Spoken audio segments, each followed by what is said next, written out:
Welcome back. We're visiting with Deana Joy, who is with the Children's Advocacy Center. If you don't mind, I know this is a long process. It's like the immediate reaction is, I want to come in and I want to save this kid, I want to get him out. But it doesn't happen that quickly, does it? Not always. All right. What is considered a immediate removal? When can you pull a kid out?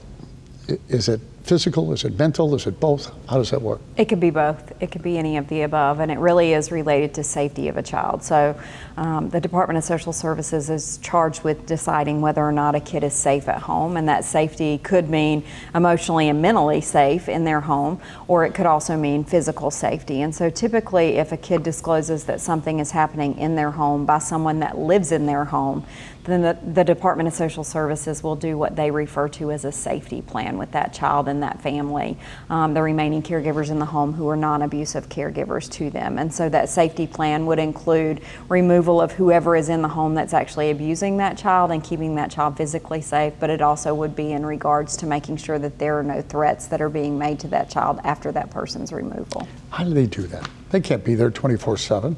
They cannot. So the parent that remains has to sign on to that safety plan that they are willing to do that. And then the Department of Social Services continues to do home checks with that child. They go out and make sure that that child is safe, that they are still following the safety plan.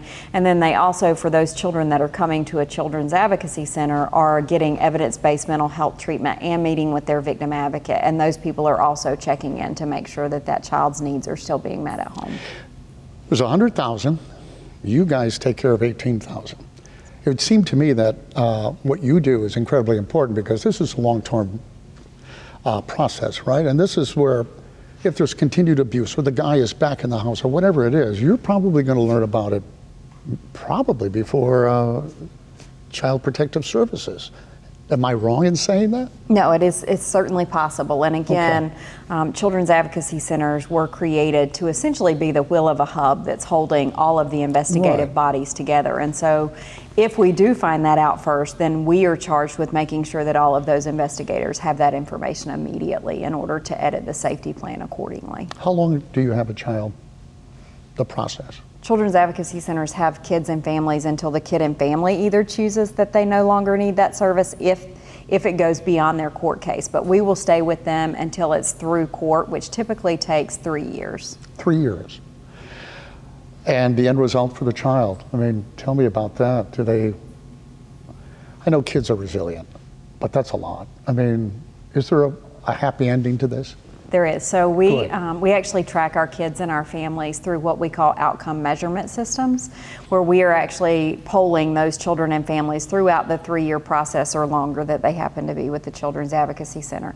At the expiration of their case, 97.5% of our caregivers are reporting that the CAC and its services facilitated healing for that child. Oh, good. That's remarkable. Tell me, you have a personal connection with all of this. You've worked with these kids. Share maybe a story or two.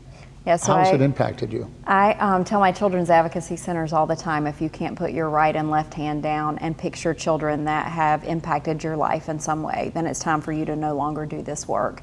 Because the kids that we care for and the faces that come through the door every day should be what drives you in your work every day. Otherwise, we wouldn't survive this work. It's hard work.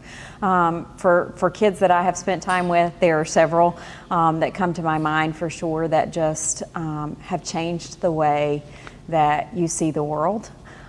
Some in their darkest moments that come to you and have endured things that we can't begin to fathom come out with light brighter than we would ever see, and truly remarkable. The story often that I share is of a mom that came into my office, and she had a gift in a small box for me, and when I opened it, it was a marble that was still intact but shattered from the inside out, and she had it on a chain, and she said, "I want you to know that that marble is me."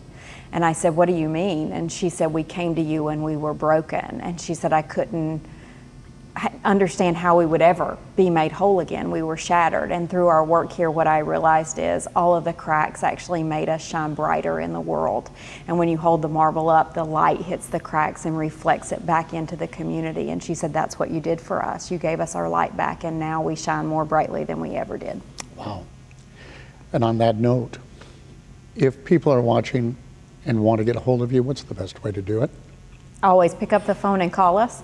We have 12 staff at the chapter office that will be happy to talk with anybody anytime that they need us. And what would you say to the folks watching right now who are hesitant about picking up the phone and reporting any possible abuse or neglect? In abuse and neglect situations, the one thing that's been taken from kids is their voice. And that's the only way you can give them their voice back, is by being that voice that makes a report. All right, so there's, don't hesitate, just go ahead and get it done. Deana Joy, well, thank you for what you do. I hope we can get more centers out there because it sounds like a wonderful service for kids. Thank you. Thank you so much.